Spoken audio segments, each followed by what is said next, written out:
Estamos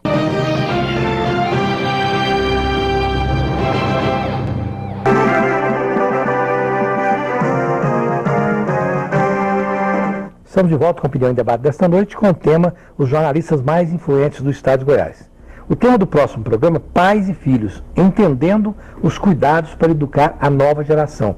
Essa nova geração não é fácil. Bom, esse é um programa gravado devido ao feriado, portanto, sem a participação dos telespectadores. Agora, João Nevar Rosa, você que é um editor e chefe dos mais qualificados e éticos com o qual eu tive a oportunidade de trabalhar, e eu posso dizer isso porque tem muito mais anos de praia do que vocês três, quase o dobro, né, de vocês três. Não conta. Eu pergunto, hoje você enxerga uma grande dificuldade, as dificuldades para exercer o jornalismo qualificado, elas estão diminuindo ou aumentando?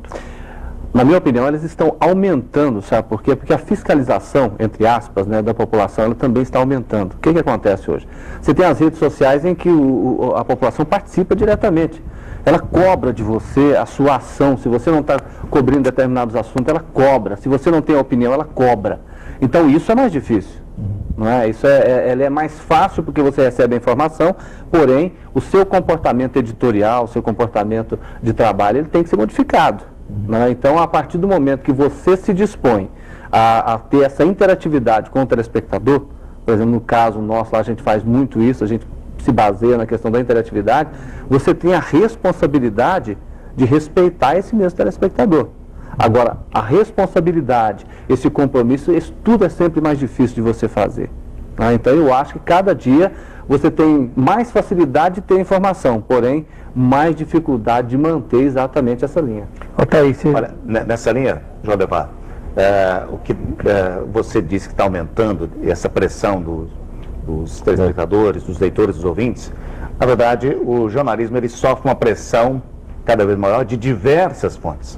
Nós temos mais pressão do setor político, temos mais pressão do setor econômico, nós temos pressão da opinião pública, temos a pressão das fontes de informação. Uma fonte de informação, dependendo da situação, se você não interpretou bem o que ela disse, ela entra em contato e reclama.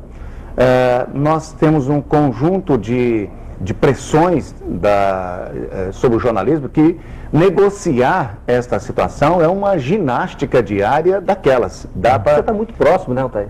Totalmente, né? Sempre muito próximo das questões. Quando se trata das redes sociais, há tuiteiros e, digamos, pessoas aí na internet são tão espertas, de certa forma, que elas também vão na Assembleia, veem o fato e depois vão ver como é que a televisão Serra Dourada interpreta, como é que o Diário da Manhã interpreta, como é que a Rádio 730 interpretam o fato, para ver se foi aquilo mesmo que ela verificou. Então, há pessoas que têm esse tempo, essa dedicação e essa esperteza, o que é interessante, de certa forma. Ulisses Saer, você acha que as dificuldades... Eu acho que essas cobranças, elas existem, vão existir a partir do momento em que se tornarem cada vez mais efetivas essas chamadas redes sociais, o trabalho que se desenvolve hoje na internet, na web. Acredito que são, por exemplo, cobranças necessárias, algumas injustas, porque geralmente também se cobra demais, às vezes até do próprio profissional, achando que o profissional ele é responsável por tudo, ou seja, pela angulação da notícia, pela elaboração da notícia, pelo acontecimento da notícia. E todos nós sabemos que qualquer veículo de comunicação ele é feito por uma pessoa. Ele é feito por um conjunto de pessoas que, na maioria das vezes, segue-se uma linha editorial, mas a pessoa não é responsável por aquilo. Pelo conteúdo que é colocado como um todo. Né? A pessoa ela é direcionada a um determinado aspecto, a uma determinada porção, como se fosse uma fração daquele veículo de comunicação. Então, eu tenho encontrado demais pessoas que às vezes me cobram pela totalidade, né? Como se eu fosse o responsável pelo total. Não, o total ele tem um responsável. Geralmente o responsável é ele que tem que assumir essas responsabilidades. O jornal ele é feito, por exemplo, no caso nosso, que a gente trabalha às vezes com rádio, com televisão, com o próprio jornal impresso, é um conjunto de pessoas. E geralmente você tem que levar em conta também. Você não pode nunca apelar vamos dizer, com a pessoa que está conversando com você, te interpelando naquele momento, cobrando de você, às vezes, uma transparência que não existe na realidade, na própria situação daquele momento. O Ulisses tocou aí num ponto nevrálgico que eu gostaria de falar também, que para mim a grande dificuldade do momento hoje é fazer com que o empresário da comunicação entenda qual é a função do jornalista. Porque muitas vezes o empresário de comunicação, ele tem, muitas vezes não, na maioria das vezes, a visão do empresário é diferente da do jornalista. Em alguns casos, você consegue fazer com que o empresário da comunicação entenda que o seu trabalho tem que ser feito de uma forma que você, como profissional, é que tem que ter as rédeas daquilo, e ele deixa que você tenha essas rédeas. Né? Eu digo que na Rádio Sucesso, no programa Jornal do Sucesso, o Gilson, que é um proprietário da Rádio FM, ele não interfere de forma alguma. O Ulisses está lá, pode saber isso, o Altair mais recentemente. Não interfere nada, ele não diz absolutamente nada. Na TV Serra Dourada, você também tem essa liberdade de ser realmente o chefe. Mas não é uma realidade que os jornalistas enfrentam. Normalmente os jornalistas não... A realidade é exatamente outra. O empresário tem uma visão e ele quer que siga a visão empresarial. Todo, não. É uma particularidade, vamos dizer assim, que não deixa até de ser particularidade para ser uma totalidade hoje. Com certeza. E a questão também financeira, ela vale para qualquer setor. Qualquer setor. Quem é dono, quem é empresário, embora seja uma concessão pública, né, a gente tem que deixar isso bem claro nos veículos de comunicação, no rádio e televisão, mas o dono, ele enxerga dinheiro. Né? E a gente tem que perceber também que hoje está acontecendo uma mudança que é exatamente aquela. Você ganha dinheiro se você tiver audiência, né? E se você tem que ter audiência, você tem que mudar a programação. Não significa isso. O jornalista não pode ficar mudando todos os dias em busca de audiência. Quer dizer, você monta uma linha editorial e vai. Você não pode ficar mudando ela todo dia, porque senão em nome do recurso financeiro. Então, aí é que entra o que você falou. Isso que o Altair colocou, credibilidade, eu acho extremamente importante, porque, vamos dizer assim, se eu trabalhasse em veículos assim, com alta audiência, ou seja, com aquele BOP lá nas grimpas mesmo, assim, talvez não seria o quarto, o terceiro na pesquisa, seria o primeiro. E numa pesquisa sazonal seria constantemente. E como você sabe, geralmente o cara que trabalha, vamos dizer, uma emissora top de linha, principalmente se for televisão, é o cara mais paparicado, aquela coisa toda. As pessoas parece que assediam de tal forma que parece que o cara é um popstar. Quando na verdade não deveria ser. Você deveria ser um profissional normal, ou seja, ele está ali apenas passando informação, se comunicando, ou seja, não passa disso. Carne e osso não tem nada a mais disso, é carne e osso. O jornalista não é artista, né? Não, mas, João Nevar, você que é assim, que tem uma posição mais proeminente, todo dia no ar, um grande jornal, né? O jornal que bate as grandes redes, está em primeiro lugar quase sempre, né? Isso que o Ulisses falou, te incomoda ou te envaidece? Quer dizer, você também é paparicado, né? Sim, mas eu queria pegar o aspecto que o Ulisses falou, que eu acho interessantíssimo. Primeiro, que o jornalista não é artista. Né? E quem se confunde, quem se acha estrela, ele prejudica a notícia. Né? Você não pode jamais ser maior do que a informação, do que o veículo, do que a notícia, porque o que acontece? Se você fizer isso, você vai estar fadado principalmente à questão do fracasso. Mas não tem a dúvida disso. Então o jornalista tem que botar a cabeça no lugar. Está ali em nome da informação. Eu posso estar hoje na televisão, amanhã eu posso estar fazendo um outro trabalho que não estaria aparecendo, no entanto, fazendo um belo trabalho.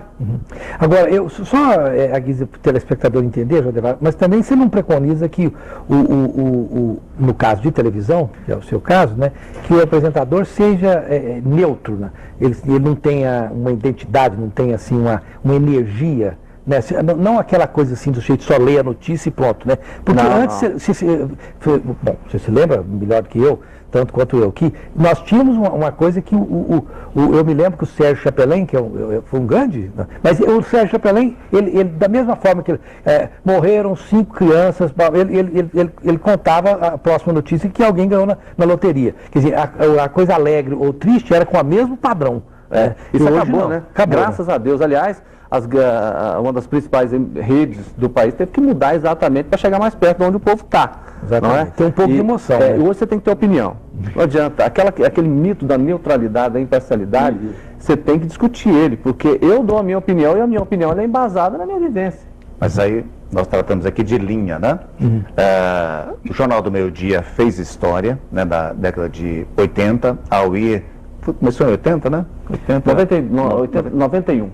Começou e deu sequência a essa linha televisiva também com uma cobertura um pouco mais próxima, mas também com um pouco de opinião, né? Evoluiu, né, em vários momentos. Dia da Manhã tem uma história, né, que nós também sabemos, ela é muito centrada também em opinião. De minha parte, né, na Rádio 730, o que mais a gente faz, e de certa forma também fizemos escola no rádio desde o início da Rádio K do Brasil, em 97, foi fazer programas de opinião. No caso, a TV Goiás, com Goiânia Urgente, mudou essa história do padrão, do bonitinho que faz televisão, né? O Goiânia Urgente... Goiânia Urgente foi um marco. História. Eu participei do Goiânia Urgente. E não é à toa que hoje a TV Record tem essa identidade, né, com a comunidade, e que fez agora a televisão em Anguera, essas duas, na minha opinião, elas fizeram a televisão em Anguera, agora mudaram o padrão dela. Então há uma mudança de linha, de trabalho, agora sempre com esse foco. O principal, o Jodevar faz o signo de tudo, a importância de tudo o foco é a informação, é a opinião, é o trabalho com seriedade, com bastante seriedade, com respeito às fontes de informação. Para a gente resumir isso aí, quer dizer, não é, todos os padrões que existiam na televisão praticamente caíram. Não, você veja, assim, para fazer justiça à história, a televisão Serra Dourada com o Jornal do Meio-Dia, nós começamos o meu comentário lá 15, 16 anos atrás, eu falei 16 anos agora em setembro, hein? Nós comentamos, antes da Globo ter essa coisa com o Arnaldo Jabur, fazia só muito tarde da noite, nós entendemos, e alguém entendeu, que poderia ter um comentarista pontuando, tendo opinião local.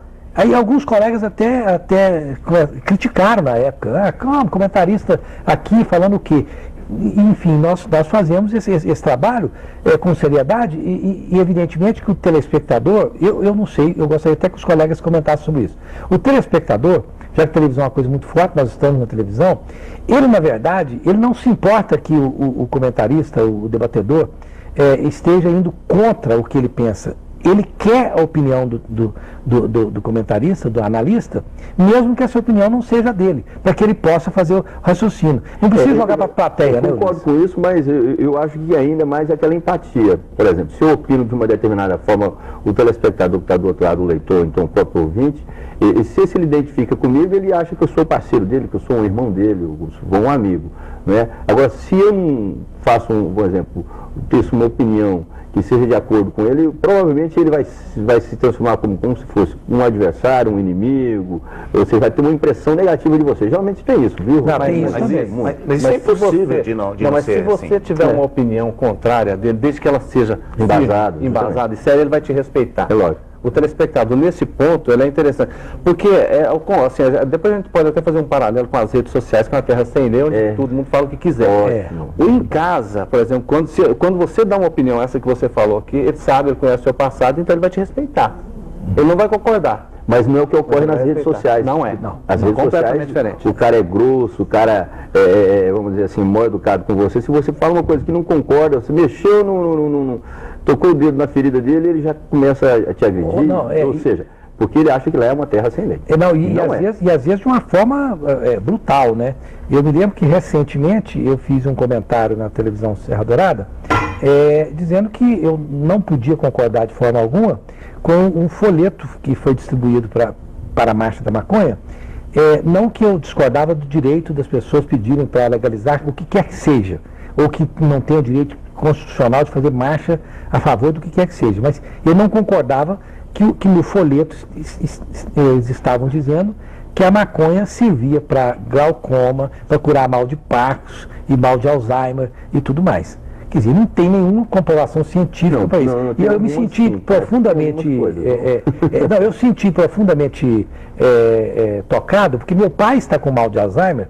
Falei, então, se for servir para isso, vou pôr meu pai para fumar maconha. Não é bem isso. Né? Então, mas se ver o tanto de pessoas da marcha que me xingaram nas redes sociais por conta de uma opinião. Mas depois, os próprios organizadores entraram em contato comigo, concordando com a tese que eu tinha. Falei, usam elementos que a gente possa concordar, mas não esses que não têm base. Mas você pega hoje a imprensa, a mídia de forma geral, tudo tem um ponto positivo para determinado assunto. Você pega hoje, eu estou cansado de ver pesquisas, café faz mal para isso, então você não pode tomar o café. Aí na outra semana vem o café faz bem para isso, aí mostra, contradiz aquela outra coisa. Ou a ingestão de excesso de ovo faz mal, chocolate. Não sei o que, de chocolate. Então Provavelmente você pode ter certeza, isso aí você não precisa ter dúvida, não estou querendo fazer apologia do uso da maconha, até porque eu não sou usuário, aquela coisa toda. Mas existe pesquisas científicas que mostram o uso medicinal da cannabis sativa. Tem. Mas que cura, meu, pode pegar. Colocar um profeta que cura, eu acho que precisa ter embasamento científico para isso. E oxalá curasse. Eu entendo que não tem comprovação científica que comprova essa cura, mas se curar, bom, nós temos o mal de Alzheimer e de Parkinson, atinge milhões de pessoas no mundo todo, né? Vamos para o intervalo comercial, voltamos já já.